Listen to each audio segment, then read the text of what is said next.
লক্ষ্মীপুরে সুষ্ঠু ও নিরপেক্ষ নির্বাচনের জন্য সকল প্রস্তুতি শেষ হয়েছে। কেন্দ্রগুলোতে পাঠানো হয়েছে ভোটের সরঞ্জাম।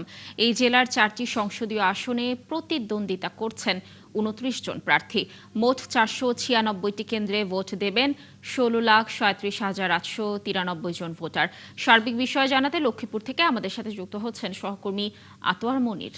অর্থাৎ আগামীকাল সকাল 7:30 থেকে এবং বিকাল 4টা পর্যন্ত 4টা 4:30 পর্যন্ত ভোট গ্রহণ শেষ হবে। এই জন্য সার্বিক প্রস্তুতি নেওয়ার জন্য জেলা প্রশাসনের পক্ষ থেকে সার্বিক প্রস্তুতি নেওয়া হয়েছে। তবে আমার পিছনে দেখছেন এই 4টি অর্থাৎ লক্ষ্মীপুর জেলা যে 4টি আসন রয়েছে, 4টি আসনে ভোট গ্রহণ কেন্দ্রগুলোতে গ্রহণ করার জন্য ভোটের যে সামগ্রী রয়েছে সামগ্রী নেওয়ার জন্য সারি সারি এখানে ট্রাক দাঁড়া করানো রাখা হয়েছে এবং বেলা বাড়ার সাথে সাথে এই প্রতিটি ভোট কেন্দ্রে এখান থেকে যে ভোটের সামগ্রী নিয়ে নিয়ে যাওয়া হবে। এবং এই বিষয়টি নিয়ে কথা বলেছি সার্বিক আইন শৃঙ্খলা প্রস্তুতি নিয়ে অতিরিক্ত পুলিশ সুপার মোহাম্মদ রায়হান কাজিমি। তিনি বলেছেন যে লক্ষ্মীপুর জেলার যে 4টি আসন রয়েছে সেই 4টি আসনের অবাধ সুষ্ঠু এবং নিরপেক্ষ ভোট যাতে ভোটাররা যাতে ভোট দিতে পারে তার জন্য সকল প্রস্তুতি প্রশাসনের পক্ষ থেকে নেওয়া হয়েছে এবং 37টি মোবাইল টিম, 6টি স্টাডিং ফোর্স এবং অতিরিক্ত পুলিশ, বিমান বাহিনী, কোস্টগার্ড ও আনসার সদস্যরা রয়েছেন।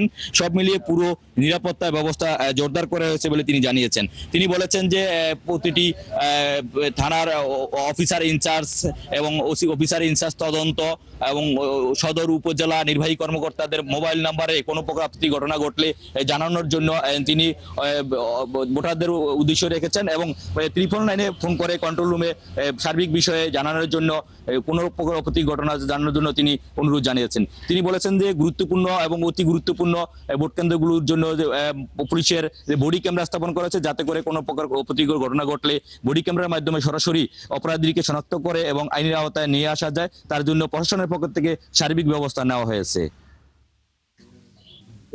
সর্বোপরি লক্ষ্মীপুর এই জেলার 4টি আসন এবং আইন শৃঙ্খলার চাদরে অতীতের ন্যায় এবার আরো বেশি করে নিরাপত্তা ব্যবস্থা জোরদার করা হয়েছে, যার কারণে সাধারণ ভোটার যাতে নির্বিঘ্নে ভোট দিয়ে বাড়ি ফিরে যেতে পারেন এবং কোনো প্রকার অপ্রীতি ঘটনা না ঘটে তার জন্য প্রশাসনের এই জোরে তৎপরতা রয়েছে বলে প্রশাসনের পক্ষ থেকে আমাদেরকে অবহিত করেছেন।